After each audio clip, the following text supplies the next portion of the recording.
प्यारे साथियों नमस्कार, welcome my YouTube channel smart education right. आप सभी का स्वागत है हमारे यूट्यूब चैनल में। आज जो हम सामान्य हिंदी का प्रैक्टिस सेट 4 लेकर आए हैं एसएससी, जीडी और ईटीसी आदि एग्जामों के लिए।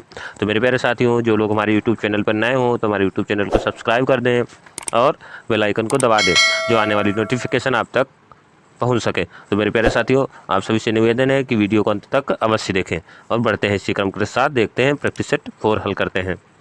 तो पहला क्वेश्चन है, उर्वरा शब्द के लिए वाक्यांश है। उर्वरा शब्द के लिए वाक्यांश कौन सा हो जाएगा? इसका आंसर आप सभी को कमेंट बॉक्स में बताना है। तो पहला क्वेश्चन आप सभी के सामने रहा, तो इसका आंसर हो जाएगा उपजाऊ भूमि। ऑप्शन डी सही हो जाएगा। आगे बढ़ते हैं अगले क्वेश्चन की तरफ।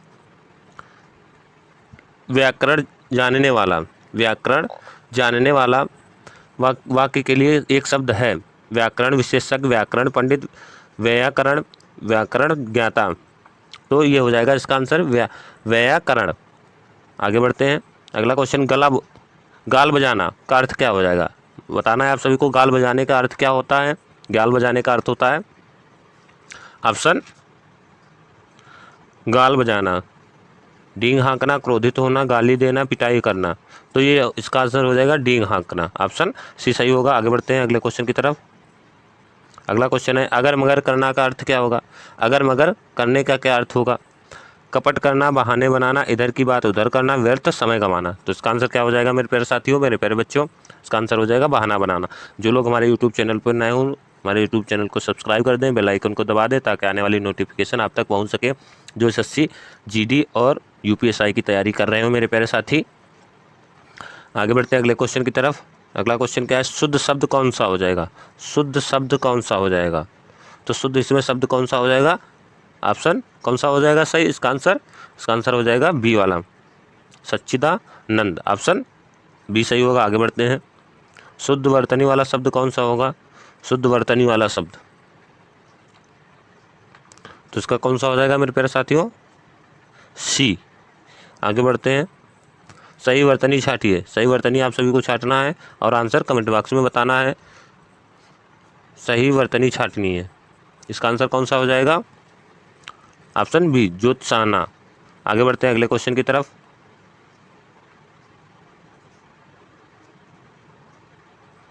अगला क्वेश्चन, शुद्ध शब्द को क्या होगा? शुद्ध शब्द क्या है? शुद्ध शब्द क्या हो जाएगा मेरे प्यारे साथियों? शुद्ध शब्द, तो इसका आंसर हो जाएगा डी, संपूर्ण। ऑप्शन डी सही होगा। आगे बढ़ते हैं, दयानंद में प्रयुक्त संधि का नाम है। दयानंद में प्रयुक्त संधि का क्या नाम है? गुण संधि, व्यंजन संधि, दीर्घ संधि, इनमें से कोई नहीं। दयानंद, तो इसका आंसर कौन सा हो जाएगा? सी वाला हो जाएगा, दीर्घ संधि है। दयानंद कौन सी संधि है? दीर्घ संधि। आगे बढ़ते हैं, कपीस में प्रयुक्त संधि का नाम क्या है? कपीस में प्रयुक्त संधि का क्या नाम है? वृद्धि संधि, विसर्ग संधि, व्यंजन संधि, दीर्घ संधि। कौन सी हो जाएगी?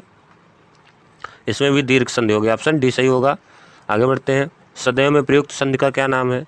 सदैव में प्रयुक्त संधि का क्या नाम है मेरे प्यारे साथियों? इसका आंसर बताना है आप सभी को। स्वर संधि है। ऑप्शन ए सही हो जाएगा। आगे बढ़ते हैं अगले क्वेश्चन की तरफ। सन्मति का सही संधि विच्छेद क्या होगा? समधनमति, सतमत प्लस मति, सद प्लस मति, सन प्लस मति। तो आंसर कौन सा हो जाएगा इसका? आंसर हो जाएगा सत प्लस मति। ऑप्शन बी सही होगा। आगे बढ़ते हैं अगले क्वेश्चन की तरफ। इत्यादि का सही संधि विच्छेद क्या होगा? इत्यादि का सही संधि विच्छेद क्या? इत प्लस यदि, इत प्लस आदि, इत प्लस यदि, इनमें से कोई नहीं। इत्यादि का, तो इसका आंसर कौन सा हो जाएगा? बी वाला, इत प्लस आदि, इत्यादि। आगे बढ़ते हैं, निम्नलिखित में से कौन सा शब्द वृद्धि संधि का उदाहरण नहीं है? वृद्धि संधि का उदाहरण नहीं है। सदैव, परमोदया, गुरु प्रदेश, जलोघ। तो इसका आंसर कौन सा हो जाएगा? इसका आंसर हो जाएगा सी, गुरु प्रदेश। आगे बढ़ते हैं, निम्न में दीर्घ संधि युक्त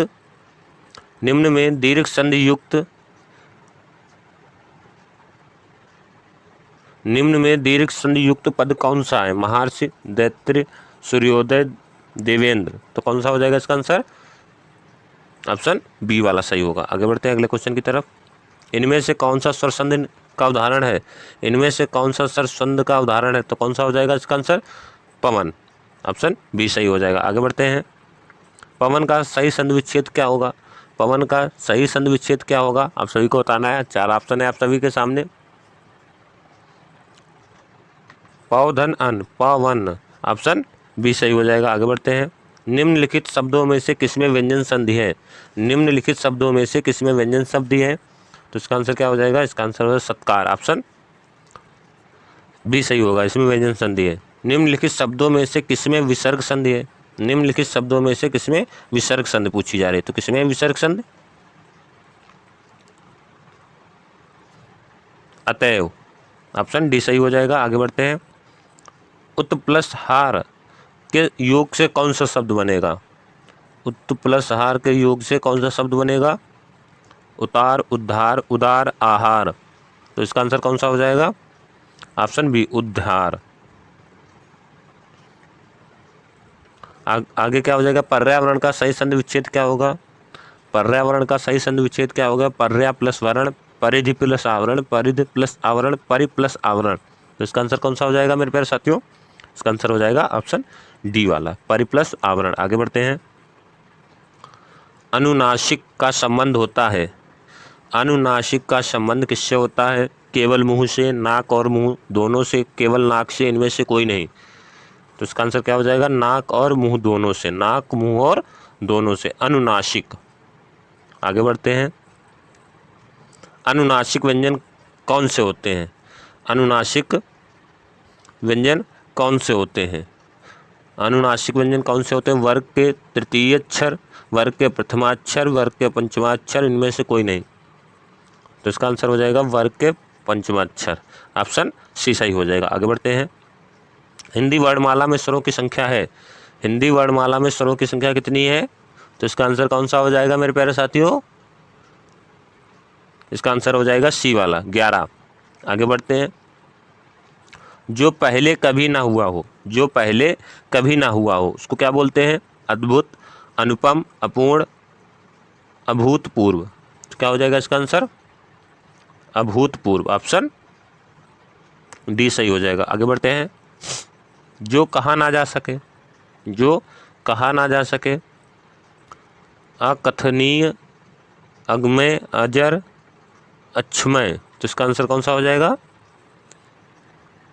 अकथनीय। ऑप्शन ए सही हो जाएगा। आगे बढ़ते हैं। समय की दृष्टि से अनुकूल है। समय की दृष्टि से अनुकूल हो जाएगा, कौन सा हो जाएगा इसका आंसर? समय की दृष्टि से अनुकूल है, समय अनुकूल, प्रतिकूल। तो इसका आंसर कौन सा हो जाएगा? इसका आंसर हो जाएगा समय अनुकूलन। आगे बढ़ते हैं अगले क्वेश्चन की तरफ। जो सब कुछ जानता है, जो सब कुछ जानता है, तो क्या हो जाएगा? अज्ञ, कृतज्ञ, विशेषज्ञ, सर्वज्ञ। जो सब कुछ जानता हो, सर्वज्ञ। ऑप्शन डी सही हो जाएगा। आगे बढ़ते हैं।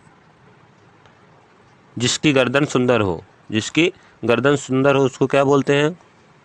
उसको क्या बोलते हैं? तो इसको बोलते हैं सुग्रीव। ऑप्शन बी सही हो जाएगा। आगे बढ़ते हैं अगले क्वेश्चन की तरफ। पुरुष एवं स्त्री का जोड़ा, पुरुष एवं स्त्री का जोड़ा क्या होता है? पति, पत्नी, दंपत्ति, युगल, युग्म। तो ये हो जाता है दंपत्ति। ऑप्शन बी सही हो जाएगा। आगे बढ़ते हैं। हिंदी भाषा में हास्य स्वरों की संख्या कितनी है? हिंदी भाषा में हास्य स्वरों की संख्या कितनी है? ये क्वेश्चन पूछ रहा है। 11, 4, 7, 2। तो इसका आंसर कौन सा हो जाएगा? सी वाला है। ऑप्शन सी सही होगा, 7 है। आगे बढ़ते हैं। निम्नलिखित में से कौन सा शब्द तत्सम है? माँ, मछली, माँ मछली, केरला, अमूल्य। तो इसका आंसर कौन सा हो जाएगा? अमूल्य। ऑप्शन डी सही हो जाएगा। आगे बढ़ते हैं। अलमारी कौन सी भाषा शब्द है? अलमारी, अलमारी कौन सी भाषा का शब्द है? फारसी, पुर्तगाली, अरबी, संस्कृत। तो इसका आंसर कौन सा हो जाएगा? पुर्तगाली। ऑप्शन बी सही होगा। आगे बढ़ते हैं। वाक्यों का वर्गीकरण कितने आधारों पर किया गया है? वाक्यों का वर्गीकरण कितने आधारों पर किया गया है? 2, 4, 8, 3। वाक्यों का वर्गीकरण कितने आधारों पर किया गया है? 2, 4, 8, 3। तो इसका आंसर कौन सा हो जाएगा मेरे प्यारे साथियों? 2। वाक्यों का वर्गीकरण किया गया है 2 आधारों पर किया गया है, तो इसका आंसर कौन सा हो जाएगा? 2। तो मेरे प्यारे साथियों, ये थे 34 क्वेश्चन जो हमने आप सभी को हल करा दिए हैं। वीडियो अच्छा लगा हो लाइक करें, शेयर करें और हमारे यूट्यूब चैनल को सब्सक्राइब करें। कल मिलेंगे नए टॉपिक के साथ में। जब तक के लिए जय हिंद, जय भारत।